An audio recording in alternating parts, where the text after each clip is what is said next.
2024년 반감기 원년을 지나서 이제 약속의 2025년입니다. 코인 투자자분들에게는 과연 비트코인이 올해 얼마큼 오를지, 상승장은 언제 오고 언제까지 지속될지가 초미의 관심사일 겁니다. 미래를 아주 정확하게 예측할 수는 없지만 비트코인은 사이클이라는 게 있기에 지난 데이터를 통해서 앞으로의 흐름이 어떻게 될지 힌트를 얻을 수 있습니다. 여러분들에게 도움이 될 인사이트로 가득한 영상 하나 소개해드리겠습니다. 같이 보시죠.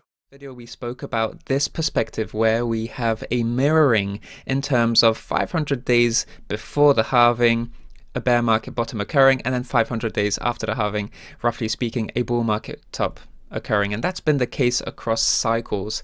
And it's pretty compelling to see how a bull market top occurs roughly the same amount of time that we see a bear market bottom occur prior to the halving. 500 days on either side, showcasing to us that an entire cycle from bear market bottom to bull market top tends to last 1,000 days. So 1,000 days of fun, so to speak. But really important to talk about an alternative perspective.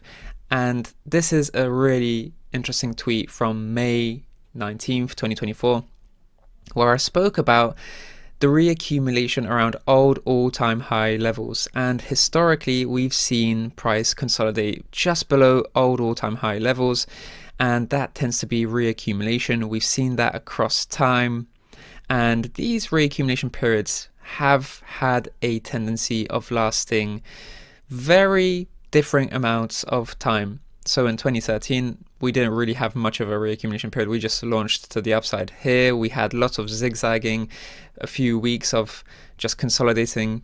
And here we had a very minimal reaccumulation period, but still proceeding upside. And here back in May of 2024, we know what happened because it lasted quite a substantial amount of time. It was 8 months or so. And as anticipated, we've seen upside evolve from that, while many people were calling for a bull market top end back then. And to be honest, people are also calling for a bull market top end right now. So that happens at every moment in the cycle. But you can just see that though these reaccumulation phases last a very differing amount of time, they do tend to proceed upside. And when we measure from old all-time highs to new all-time highs, this is once again a different perspective on the idea of diminishing rate of returns in parabolic phases of the cycle. You can see that very clearly, that diminishing rate of returns tend to occur after each parabolic upside phase. And we're probably going to see that happen to a certain extent also in this cycle, but that still means that we have a lot of upside left to enjoy. But when it comes to understanding a bull market peak and when that occurs from breaking old all-time highs to rallying to new all-time highs, in this cycle, that period, that price discovery phase, that parabolic upside phase lasted 273 days. In this case, in this 2017 period, that upside phase from old all-time highs to new all-time highs, and then bull market peaking there, and then bear market, that took 250 days.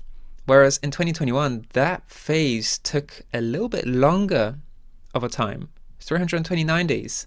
So what's interesting about that then is that it gives us a very specific range. If history repeats and we see a 250-day period from breaking old all-time highs to rallying to new all-time highs, that would mean that we could get a mid-July 2025 bull market peak. However, if we see things go the other way and we see an extended period, just like in 2021 where we were rallying for 329 days beyond old all-time highs before we finally peaked in the bull market top, then 329 days will get us to late September 2025. What's interesting about that is, of course, that it ties in with this scenario where we see a 550-day bull market top after the halving. That would get us into September or October 2025. So this is very much in alignment, while still appreciating and acknowledging the fact that we see varying degrees of acceleration beyond breaking into price discovery. We see these variations across cycles, and they give us this range. And what's interesting is that the accelerated cycle thesis means mid-July, and the extended cycle thesis, so to speak, still leaves us bang on with a traditional halving cycle peaking in late September or October 2025.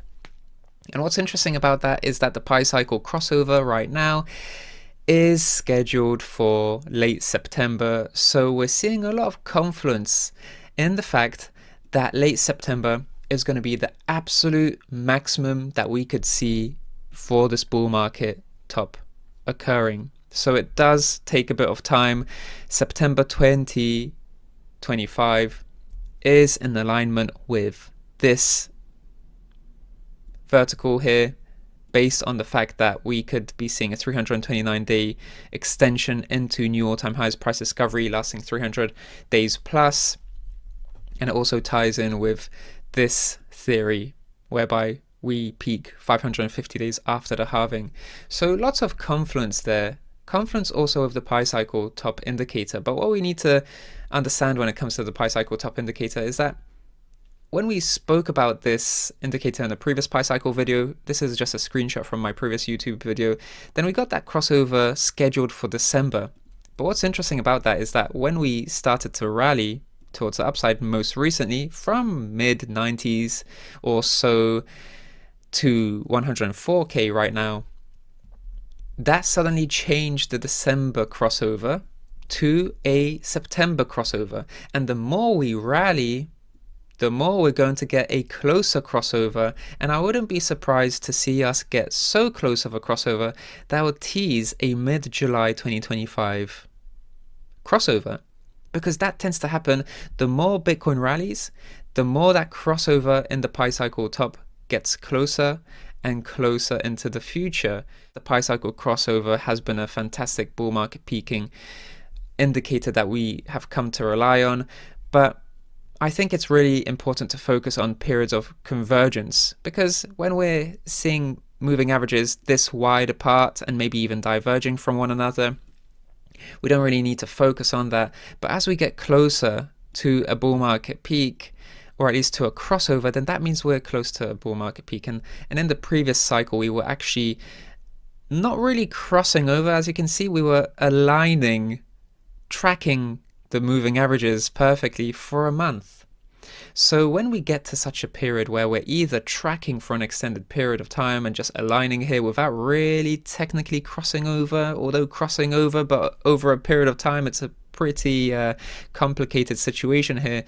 I think if we get tracking like this, or we get convergence that's just really close, then that's probably going to signal a crossover that's imminent, really. Of course, you could wait and try and wait until the crossover takes place right over here, but to be on the safer side of things, it would be better to focus on partial profit taking and exiting the market once we've got this convergence getting closer and closer and closer to the point that we're almost going to track and then cross over. Because I think at this period in time, you should be focusing on profit taking. And this is all about just not getting into a position where we're going to round trip our bags, because it's going to be a shame of all the effort that you put in for so long to round trip your bags in the end and not lock in any life-changing profit. And if you have life-changing profit even today, then change your life and take that profit. But really important to come up with strategies the closer we get to convergence to really be on guard and start dollar cost averaging out of the market slowly but surely, especially as we get into the July and September period, right? Because that period here, we don't know exactly when we're going to top out, but history suggests that will probably be somewhere within here, with more confidence tilting towards September at the maximum. At most, we go to September and then peak then. This is a comfortable range here, and we'll probably peak around here and see that pi cycle crossover occur during that time.